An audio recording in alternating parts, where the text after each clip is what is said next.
무지외반증이란 그 엄지발가락의 제1중족 발가락 관절을 기준으로 엄지발가락이 두 번째 발가락 쪽으로 심하게 휘어지면서 내측으로 회전하여 엄지발가락의 뿌리 부분이 안쪽으로 돌출되는 상태를 말하게 됩니다. 가족력 같은 유전적 요인이 있을 수 있고요.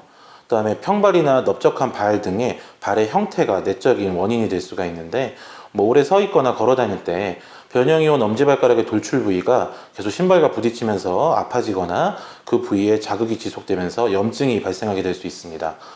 또한 하이힐 등 신발이 좁고 굽 높은 신발을 자주 이용하는 경우에도 외적으로 원인이 될 수 있다고 볼 수 있고요. 그다음에 체중 증가가 하거나 류마티스 관절염이 있는 경우에도 그 원인이 된다고 볼 수 있습니다.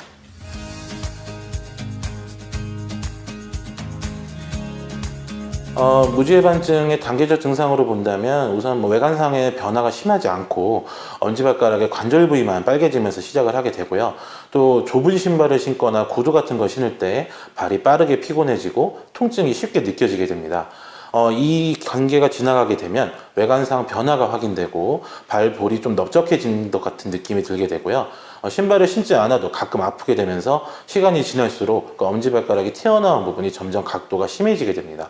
외관상 변화가 매우 심하고 엄지발가락이 두 번째 발가락 쪽으로 완전히 휘게 되는 양상으로 진행이 되게 되며, 엄지발가락 쪽으로 부하되던 체중이 두 번째나 세 번째 발가락 쪽으로도 전달이 되면서 다른 발가락 발바닥 쪽에 원래는 없었던 굳은 살이 생기게 되기도 하고, 심한 경우에는 결국 관절이 탈구돼서 보행에 어려움을 겪게 되는 경우까지 관찰되기도 합니다.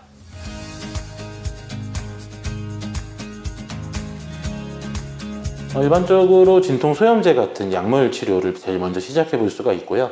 그런 것 이후에는 물리치료나 체해 충격파 같이 주변의 염증을 좀 약하게 해줄 수 있는 보존적인 치료를 먼저 하게 되고, 보조기나 교정용 깔창을 착용하게 될 수도 있는데, 교정 도구를 쓴다고 해서 근본적으로 발 모양의 변형이 교정이 되는 것은 아닙니다.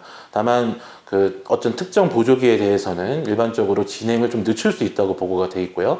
일상생활에까지 지장이 있거나 통증이 너무 심하게 되면 결국에 치료는 수술적 치료가 필요하게 됩니다. 수술적 치료에는 일반적으로 절골술을 하게 되는데요. 절골술이란 뼈를 잘라서 각도와 위치를 원래 위치로 복원시킨 다음 재유합시키는 방법인데, 골 변형을 교정하거나 관절의 운동 기능을 개선시킬 때 이런 목적으로 시행하게 되는 수술입니다. 환자의 상태나 중증도에 따라서 엄지 발가락 주변에 연부 조직을 유리시키거나 중증 관절염이 동반됐다면 주변 관절을 유합시키는 유합술이 시행되기도 합니다.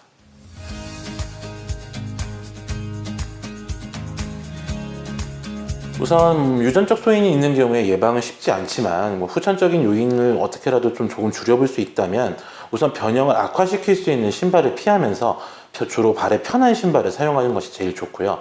불가피하게 편한 신발의 착용이 어려웠다면 직업적 요인이라든지 여러 이유로 자주 신발을 벗어서 발을 풀어주시거나 엄지나 두 번째 발가락 사이를 벌려서 꺾이는 방향의 반대 방향으로 스트레칭을 해주시거나 미온수로 족욕과 마사지를 동반하시게 되면 도움이 될 수 있다고 알려져 있습니다.